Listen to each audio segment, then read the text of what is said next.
চলছে। তো আজকে ছেলেটা বায়না করলো নতুন কিছু রেসিপি করে খাওয়াও। তো দেখো পরপর তো শাক করা চলছিল, সেখানে দিয়েছে কাঁচা পেঁয়াজ, টমেটো আর কাঁচা লঙ্কা।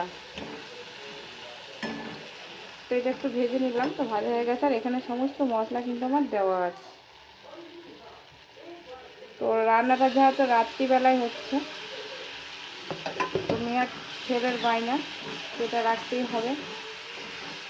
এখানে আমি মশলাটা করছি।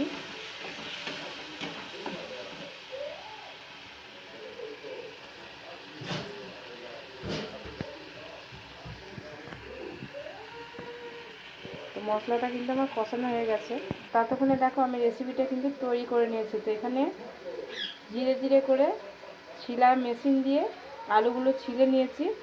আর তার মধ্যে টমেটো, কাঁচা লঙ্কা, 4টে ডিম তো এখানে আমি দিয়েছি। দিয়ে এই রেসিপিটা কিন্তু আমি তৈরি করেছি। এই রেসিপিটা এখানে তৈরি করেছি। আর মশলা দেখলে তো মশলাতে এবার এটা আমি দেবো। তো চলো কেটে নিই। তো যেহেতু আমার মোবাইলের প্রিন্টটা ভালো না, এই জন্য পরিষ্কার করে কিছুই আসছে না। তো দেখো মশলাটা কষানো হয়ে গেছে, একটু সামান্য জল দিয়ে দিই। তো একদিন বাড়িতে বানিয়ে দেখো, তো দারুণ লাগবে। তো আমি জাস্ট প্রথমবার বানাচ্ছি এটা। তো আমি ভিডিও দেখছিলাম, ভিডিও দেখতে দেখতে এই রেসিপিটা আমার সামনে চলে এলো। তো আমার ছেলে দেখে বলছে, মা আমাকে আজকে তুমি বানিয়ে দিতে পারবে? তো এখন বাজে কিন্তু রাত্রি 9টা। তো আমি এখনই রেসিপিটা কিন্তু বানাচ্ছি। একটা ভিডিও বানাতে গেলে কিন্তু অনেকটা পরিশ্রম করতে হয়, তবেই কিন্তু একটা ভিডিও বানানো যায়।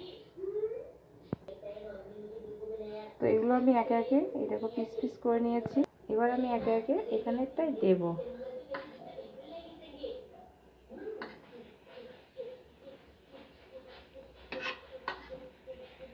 তো প্রথমবার বানাচ্ছি, জানি না খেতে কেমন হবে। তো দেখে তো মনে হচ্ছে খুব সুন্দরই হবে খেতে।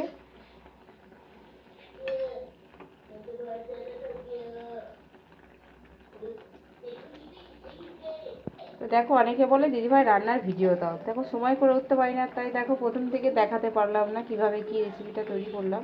তো পরে একদিন দেখিয়ে দেবো। আর আজকে রেসিপিটা তোমাদের কেমন লেগেছে অবশ্যই কমেন্টে জানিও। তো আমার হয়ে গেছে, দেখতে খুব সুন্দর লাগছে। আর দেখো এগুলো কত সুন্দর ফুলে ফুলে গেছে। আমার ছেলের নিশ্চয়ই খুব সুন্দর পছন্দ হবে।